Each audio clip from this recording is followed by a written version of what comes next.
menyelesaikan itu selalu melalui pengadilan HAM sebagaimana semestinya. Maka kita bawa ini ke luar negeri.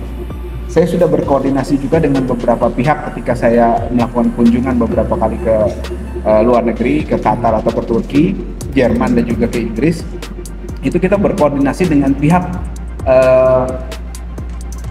pengacara atau advokat di sana untuk bisa keluarga korban ini ya kemudian melakukan gugatan di negara-negara tersebut terhadap pihak-pihak yang diduga kuat terlibat melalui pembuktian yang dibuktikan oleh bukti dan saksi-saksi serta argumen kita yang nanti kita akan sampaikan. Itu memungkinkan, sangat memungkinkan. Saya mau kasih contoh satu.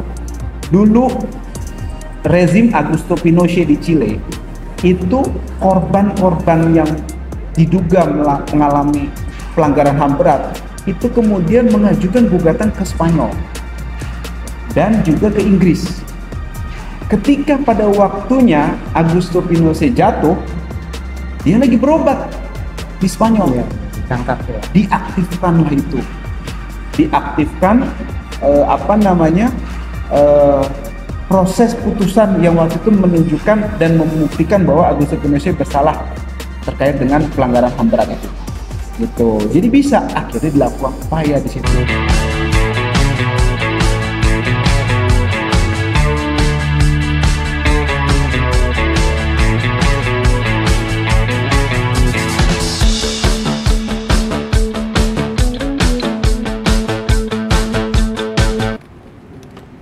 Ya, assalamualaikum warahmatullahi wabarakatuh. Waalaikumsalam warahmatullahi wabarakatuh. Alhamdulillah, kita kedatangan tamu Bang Ajis.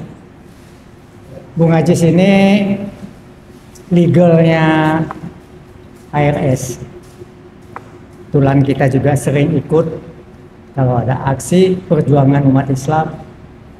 Saya sering ketemu Bang Ajis. Bang Ajis ini bukan main. Anak muda yang punya motivasi buat berjuang untuk agama dan bangsa. Oke, Bang Ajis. Makasih kedatangannya. Sama-sama, Bang. Kebetulan juga beliau adalah masih alumni UI. Kalau dulu zaman saya itu Fakultas Sastra. Iya. Sekarang namanya apa? FIB. FIB.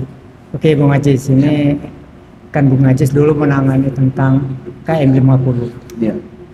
Ini ceritanya mulai adem nih, Bung Ajis. Apa cerita sebenarnya? Apakah kita masih bisa mengusut tuntas kembali siapa pelakunya? Sampai saat ini masih bebas. Kira-kira demikian, Bung Ajis. Ya, bismillahirrahmanirrahim. Terima kasih kepada Bang Buyung dan Pak Taufik Bahudin serta tim dari UI Watch dan rekan-rekan pemirsa sekalian atas undangan dan kesempatannya. Bismillahirrahmanirrahim. Perihal mengenai yang ditanyakan tadi soal KM 50, memang kita sampai saat ini cukup prihatin dengan progresnya. Tapi di sisi lain juga kita tidak heran. Kenapa? Karena memang proses yang menyedihkan ini tidak lepas dari dugaan kuat keterlibatan pihak-pihak yang memang quote-unquote kuat juga di balik ini semua. Gitu. Artinya kalau ini kasus biasa, otomatis gampang dan mudah untuk menanganinya. Tapi karena ini kasusnya extraordinary, ya, makanya penanganannya juga harus ekstra sabar dan juga ekstra kontinu serta ekstra istiqomah. Kan begitu, Bang. Nah, kemudian apa sih sebenarnya yang kemudian kita harus proses terkait ini? Yang pertama, kita mau sampaikan dulu, kasus ini adalah gross violation human rights, pelanggaran hak asasi manusia yang berat. Ya, jadi ini bukan kasus biasa sehingga ditangani melalui kasus penegakan hukum biasa, pengadilan biasa, nggak bisa. Kita harus melalui pengadilan HAM sebagaimana ketentuan dengan dalam undang-undang HAM. Gitu. Itu yang pertama yang saya mesti garis bawahi secara awam. Saya bicara di sini covernya aja supaya mudah dimengerti lah, gitu gampangnya. Jadi sesuai dengan undang-undang HAM kita menyelesaikan hal tersebut. Ujung tombaknya siapa? Ujung tombaknya adalah Komnas HAM dan juga Kejaksaan Agung. Gitu. Jadi didukung pula dengan pemerintah pastinya. Ini sebenarnya idealnya. Lalu ada juga langkah kedua. Langkah kedua inilah Bang yang sebenarnya kita saat ini sedang proses. Cuma memang membutuhkan waktu dan juga kesabaran lagi-lagi tadi serta keistiqomahan. Kita proses karena memang di dalam negeri kita memiliki hambatan, unwilling bahasa undang-undang HAM-nya itu. Jadi pemerintah itu unwilling, tidak ada niat untuk menyelesaikan itu melalui pengadilan HAM sebagaimana semestinya. Maka kita bawa ini ke luar negeri. Saya sudah berkoordinasi juga dengan beberapa pihak ketika saya melakukan kunjungan beberapa kali ke luar negeri, ke Qatar atau ke Turki, Jerman dan juga ke Inggris. Itu kita berkoordinasi dengan pihak pengacara atau advokat di sana untuk bisa keluarga korban ini ya kemudian melakukan gugatan di negara-negara tersebut terhadap pihak-pihak yang diduga kuat terlibat melalui pembuktian yang dibuktikan oleh bukti dan saksi-saksi serta argumen kita yang nanti kita akan sampaikan. Itu memungkinkan, sangat memungkinkan. Saya mau kasih contoh satu. Dulu rezim Augusto Pinochet di Chile itu korban-korban yang diduga mengalami pelanggaran HAM berat itu kemudian mengajukan gugatan ke Spanyol dan juga ke Inggris. Ketika pada waktunya Augusto Pinochet jatuh, dia lagi berobat di Spanyol. Iya, ditangkap ya. Diaktifkanlah itu. Diaktifkan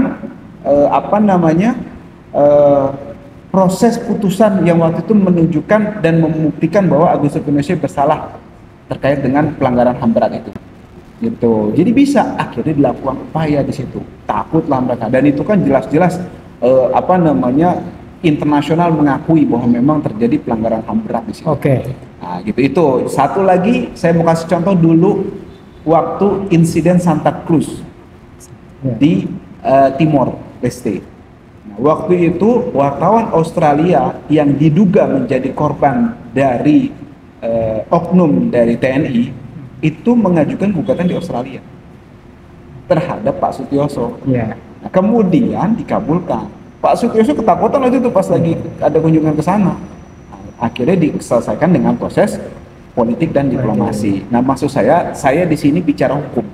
Makanya saya sampaikan langkah-langkah hukum yang memang memungkinkan. Langkah politiknya gimana tuh? Adapun langkah politik, nanti kalau saya jadi politisi atau nanti ada politisi yang mendukung saya. Demikian. Nah, itu yang saya mau sampaikan secara awam, simpel, mudah dan gampang. Oke, ini kalau kasus ini kasus politik, apa kasus apa ya? Kalau saya bilang kasus barbar apa gimana ya? Ya, KM50 ini jelas kalau saya boleh jujur, menurut pengamatan dan analisa saya secara pribadi, ini jelas kasus politik yang memang melibatkan orang-orang yang sebenarnya tidak tahu menahu terkait politik itu tersebut. Kemudian menimbulkan implikasi hukum. Hukumnya apa ya? Tadi terjadi sesuatu pelanggaran hukum, pelanggaran HAM. Seperti itu, Pak. Oke. Katanya tadi dikatakan bahwa pernah menggugat ke luar negeri ya. Akan. Tapi sudah dilakukan. Prosesnya kita kan mesti melakukan pemahaman dulu terhadap mereka. Komunikasi sudah. Dari kami kepada beberapa pihak advokat dan juga pengadilan di Turki sudah ada komunikasi. Di Jerman juga kita akan ada proses juga seperti itu. Serta di Inggris. Tapi sampai saat ini masih karena kan kita baru ada ide ini beberapa bulan belakangan ini. Karena kita melakukan perangnya ini kita mau bawa keluar. Jangan main di dalam. Karena main di dalam kita politik mainnya. Nah, kita kemarin melakukan upaya rekonstruksi ya secara menyeluruh dan komprehensif terhadap kejadian itu. Jadi nantinya rencananya kita akan buat film. Nah, ini secara politik nih dan opini. Kita akan buat film yang jauh lebih dahsyat dibandingkan film yang dibuat oleh Media Tempo waktu itu. Dan juga sudah ada kerjasama penjajakan dengan beberapa sutradara terkait sebenarnya kejadian ini seperti apa. Dan waktu itu saya juga yang memimpin bersama dengan arahan dari Habib Rizik untuk mengawal ini semua bersama tim-tim dari FPI dan juga dari pihak-pihak lain seperti itu. Oke.